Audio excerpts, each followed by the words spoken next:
Hai, Assalamualaikum warahmatullahi wabarakatuh dan selamat sejahtera bersama Cikgu Ana Azman dengan tajuk pembelajaran kita pada hari ini iaitu 4.4 hidangan berasaskan daging bagi cara timur dan barat. Berikut adalah standard pembelajaran kita pada hari ini. Objektif pembelajaran kita pada hari ini ialah murid dapat menyatakan 15 jenis potongan daging lembu dan 11 bahagian potongan daging ayam. Yang kedua, murid dapat menerangkan 6 cara pemilihan daging yang berkualiti. Yang ketiga, murid dapat menerangkan prosedur penyimpanan daging segar, daging beku, offal dan daging masak. Baik, kita lihat dulu jenis dan bahagian potongan daging lembu dan kambing. Baik, di sini kita lihat dulu bahagian potongan utama, bahagian lembu. Baik, di sini kita ada banyak jenis bahagian. Ini adalah lembu dan di sini kita ada tengok bahu, rusuk, rib, tenderloin, batang pinang di sini, sirloin, loin pendek, short loin, batang pinang, daging bahagian punggung, betis, lambung, short plate, daging dada, bisket dan betis.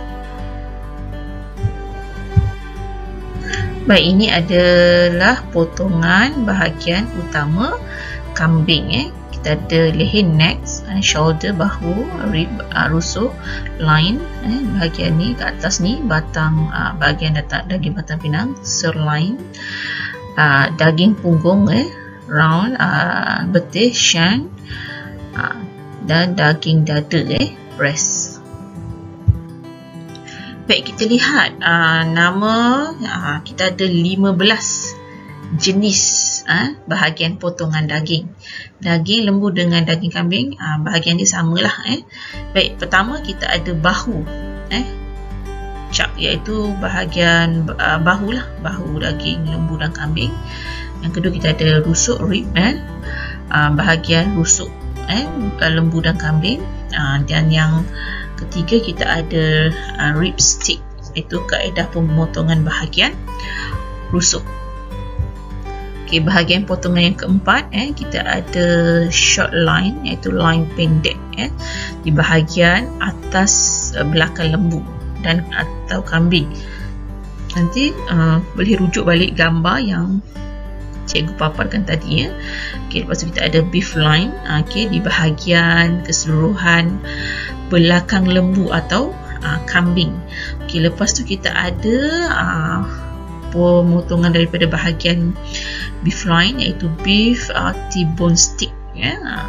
Baik, ini adalah bahagian-bahagian yang seterusnya.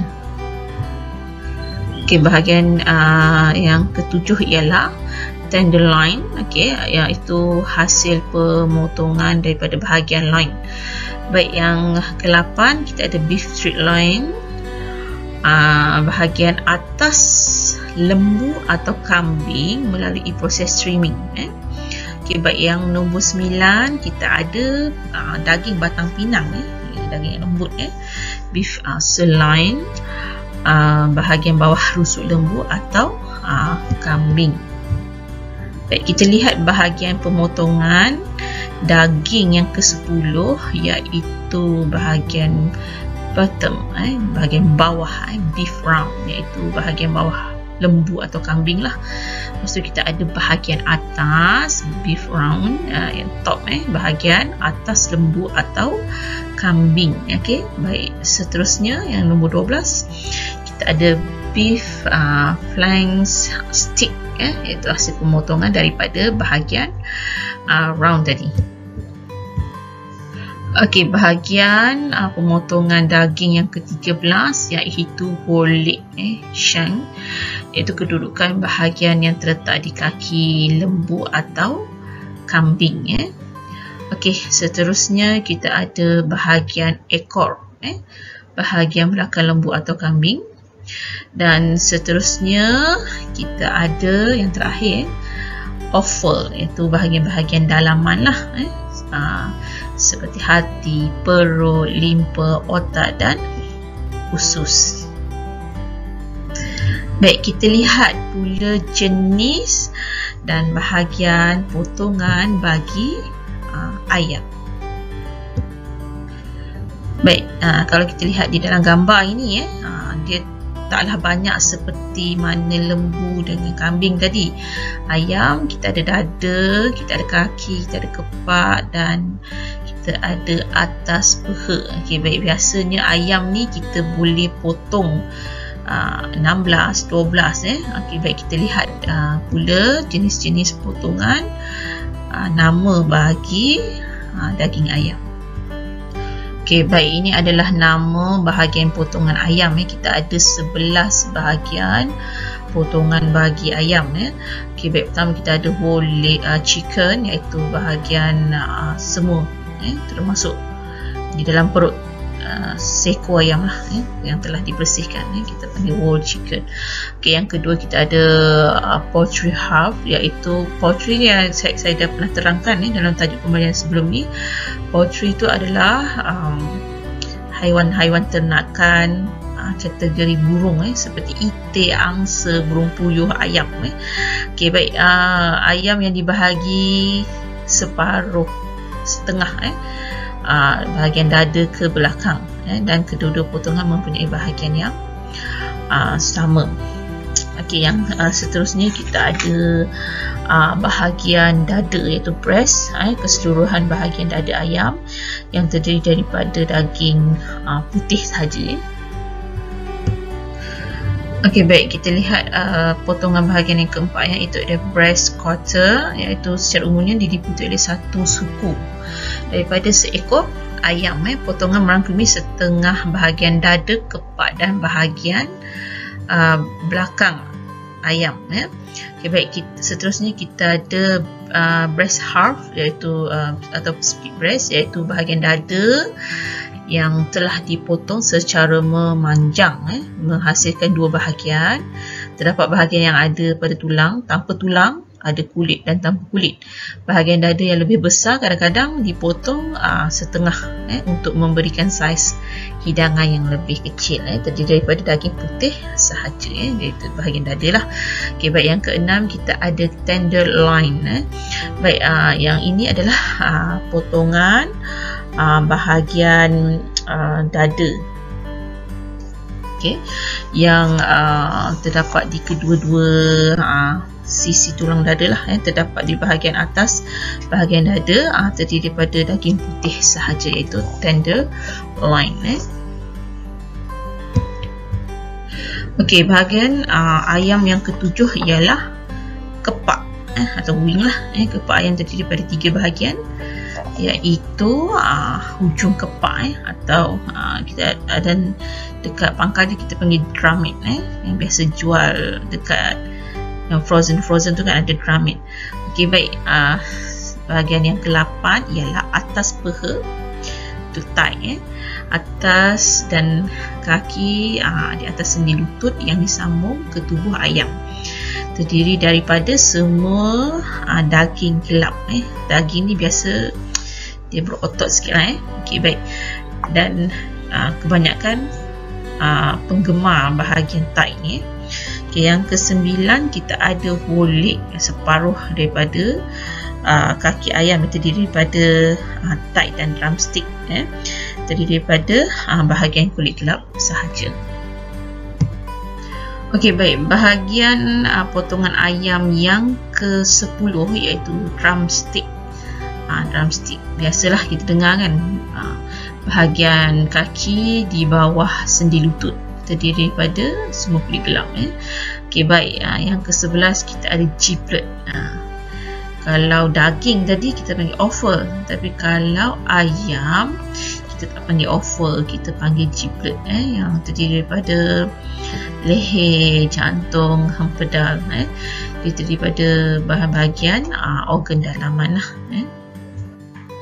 Baik, seterusnya pemilihan daging segar dan berkualiti.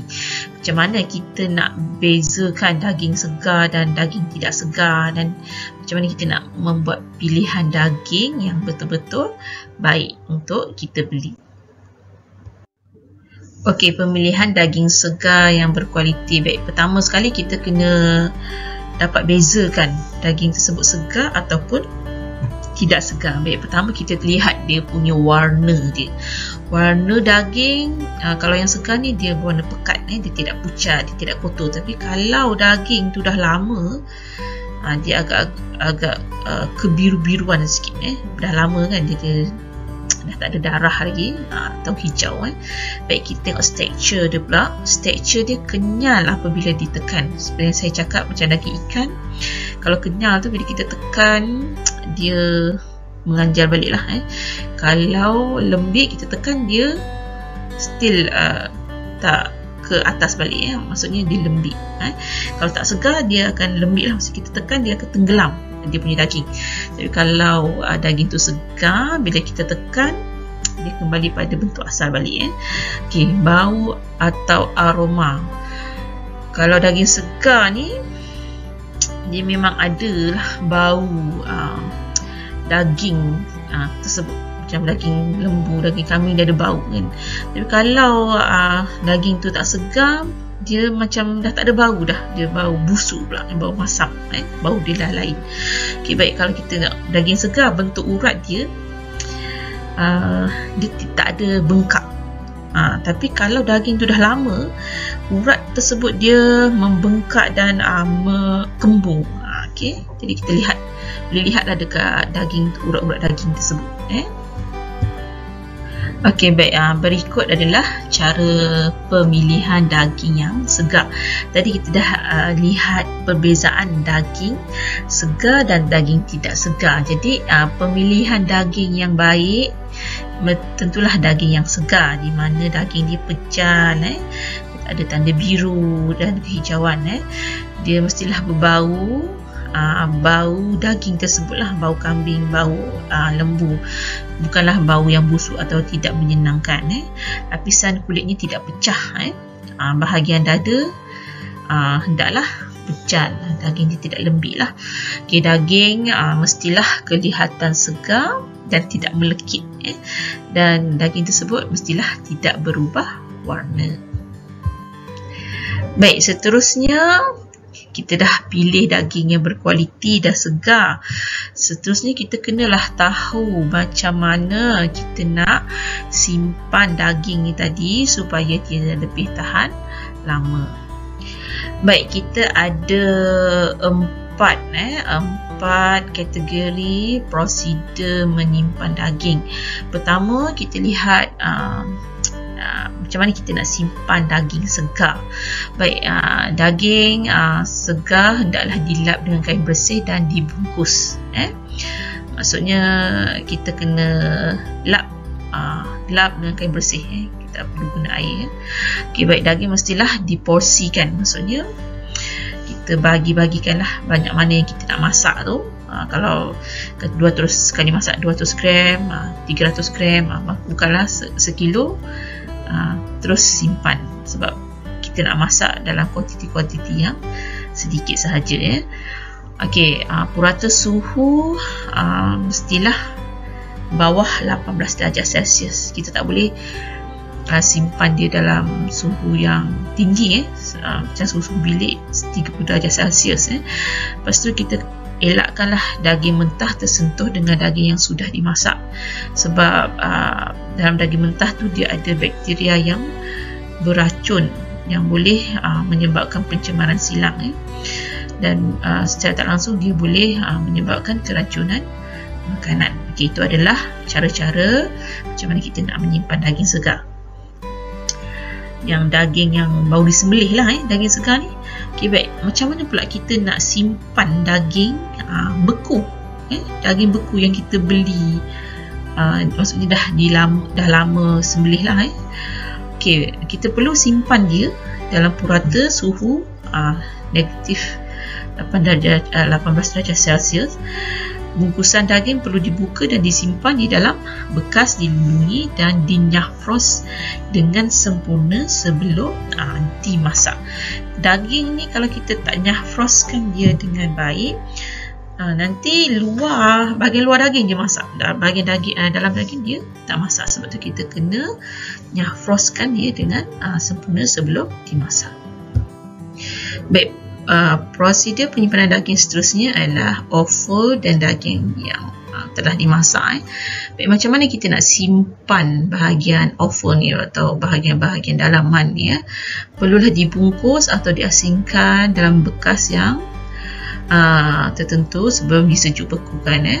Lebihan offal yang telah dinyah frostkan disaran tidak dibekukan balik semula bagi mengelakkan pencemaran bakteria yang boleh mengakibatkan keracunan makanan. Baik, macam mana pula kita nak simpan daging yang telah kita masak? Macam mana jadi kita kena sejukkan dulu daging yang kita dah masak tadi sebelum kita simpan di dalam peti sejuk. Pastikan daging yang kita telah masak tadi terasing daripada bahan-bahan mentah yang lain. Okey. Bagi mengukuhkan kefahaman anda tentang tajuk pembelajaran kita sebentar tadi, sila jawab soalan yang berikut.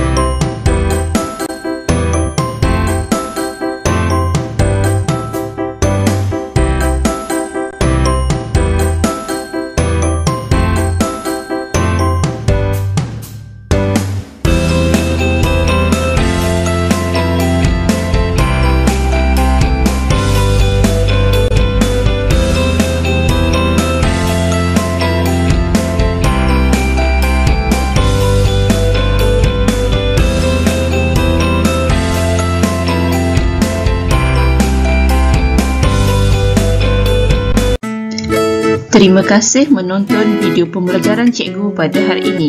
Semoga kita berjumpa lagi. Jangan lupa tekan butang like, subscribe dan share kepada rakan-rakan supaya lebih ramai lagi yang dapat menerima manfaat. Sekian, terima kasih.